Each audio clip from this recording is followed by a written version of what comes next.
Mimi.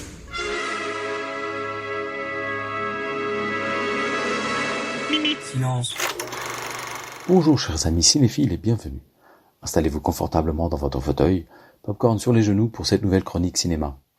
Angleterre, 1546, cour du roi Henri VIII. Voilà où je vous emmène aujourd'hui, chers amis. Le réalisateur Karim Aynouz a choisi de mettre en scène la fin du règne du roi qui a fondé l'église anglicane. Henri VIII, je pensais en connaître l'essentiel. Il a fait tuer son épouse pour pouvoir se remarier, le Vatican lui avait refusé la nullité du mariage, il a donc décidé de se désolidariser de Rome et de fonder sa propre église. Que nenni! On en a en fait une image tronquée. Il s'avère qu'il n'était pas du tout proche du protestantisme et qu'il a même été érigé en défenseur de la foi par le pape lui-même. Son obésité, son acariâtre caractère et sa tyrannie ne sont apparus que dans la deuxième partie de sa vie, après qu'il ait été blessé. Il était un peu plus que cela, et l'histoire est bien plus complexe. Je vous invite à vous rendre sur une page wiki que vous connaissez bien.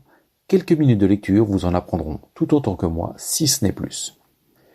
Karim Aynouz a donc décidé de mettre l'accent sur le rôle qu'a joué sa sixième et dernière reine consort, Catherine Parr. Méconnue de la plupart du monde, mais reconnue comme femme de caractère, belle, érudite et intelligente, elle était une bonne épouse et une merveilleuse belle-mère pour les enfants des premiers mariages du roi. Ses amitiés avec une certaine idée de la religion et les réformateurs lui valent beaucoup de déboires, et non des moindres. Le clergé en place, y voyant un grand danger, d'autant plus que le roi Henri la laissait assez libre de ses actes, d'écrire, de réfléchir, le clergé décide de la faire tomber. Henri, devenu tyrannique et légèrement paranoïaque, n'est pas trop difficile à convaincre qu'une fois de plus, cette épouse n'est pas meilleure que les autres et qu'elle doit, elle aussi, périr. C'est là toute l'intrigue de l'histoire. Dans une mise en scène bien menée, des costumes et des décors qui laissent rêveurs, on nous embarque dans cette histoire mélodramatique digne d'un thriller moderne. Le suspense monte crescendo et le dénouement se fait pesant et intense. Jude Law, dans le rôle d'Henri VIII, est méconnaissable, non seulement par le talent qu'on lui connaît, mais également par sa transformation physique. La prise de poids spectaculaire ne lui a pas suffi.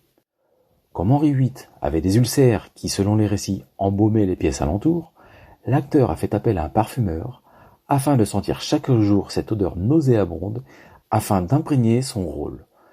Effet garanti au dire de l'équipe de tournage. L'excellente Alicia Vikander tient merveilleusement bien le rôle de l'épouse docile mais affirmée. Les scènes intimes avec le roi n'en prennent que plus de relief quand on sait combien l'intensité de ces moments était agrémentée de l'odeur nauséabonde de Jude Law. Vous l'aurez compris, l'émotion est au rendez-vous dans ce film haut en couleur et en puissance narrative.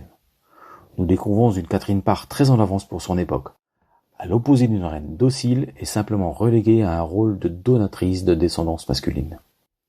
Pour faire un peu de teasing, pardonnez-moi l'expression, je regrette la toute dernière scène dont le trait est un peu forcé, mais qui devrait ravir les féministes les plus enjouées. Je vous rassure, ce n'est pas exhaustif, mais quand on sait lire entre les lignes, le message passe bien cependant. Cela n'enlève rien au fait que j'ai beaucoup aimé ce film et que je vous conseille sans retenue d'aller le visionner. Ou ça, mais au cinéma Le Pâté bien sûr. Je vous dis à bientôt pour de nouvelles aventures cinématographiques. Bon film et à bientôt. Mimi.